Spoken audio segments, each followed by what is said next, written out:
എത്തി ഗൈസ്, എത്തി.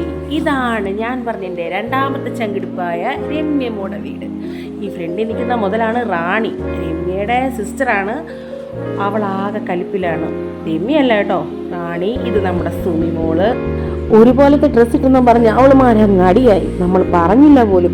എന്തായാലും ഞങ്ങൾ 4 മാച്ചിങ് ഡ്രസ്സാട്ടോ.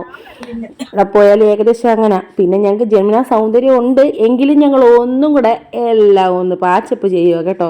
പാതിരാത്രിയിലാണ് പോകുന്നത്, പക്ഷെ മേക്കപ്പിനൊരു കുറവുമില്ല. അപ്പം നിൽക്കുന്ന ആൾക്കാരൊക്കെ അറിയാമല്ലോ.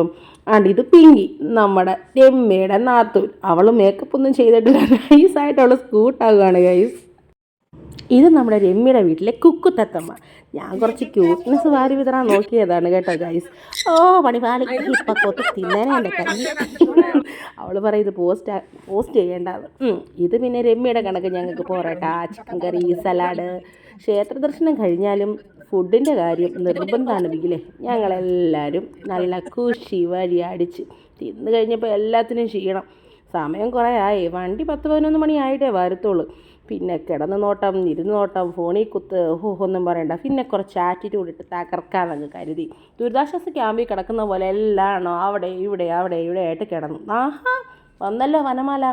ഇതാണ് ഞങ്ങളുടെ ആരാധനക്കുട്ടി.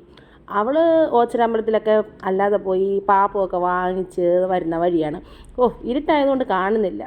എന്നാലും കെട്ടിപ്പിടിച്ചൊരു ആറ്റിറ്റ്യൂഡൊക്കെ ഇട്ട് ഞങ്ങൾ ഡാൻസ്. ഞങ്ങൾ എങ്ങനെയായാലും ഫോൺ എടുത്താൽ ഏത് വിഷമത്തിലായാലും എന്തിത് നിന്നാലും ഞങ്ങൾ കുറച്ച് ആറ്റിറ്റ്യൂഡൊക്കെ ഇടും കേട്ടോ ഗൈസ്. നല്ല വെട്ടത്തിൽ വന്ന് ഇതാണ് ആ ഇരുട്ടത്ത് കണ്ട മുതൽ. അങ്ങനെ 4 കറക്കമൊക്കെ കറങ്ങി ഇങ്ങനെ ഇരിക്കുക. ഡ്രൈവറെ വെയിറ്റ് ചെയ്തുള്ള ഇരിപ്പാണ് ഞങ്ങളുടെ. അങ്ങനെ 4 കറക്കമൊക്കെ കറങ്ങി ഇതാണ്ട ഞങ്ങളുടെ വണ്ടിയെല്ലാം കൊണ്ടുവന്ന് ബാക്ക് വശത്ത് കൊണ്ടുപോയി വെച്ച്. കള്ളന്മാരൊക്കെ ഉള്ളതാണല്ലോ, സൂക്ഷിക്കണമല്ലോ.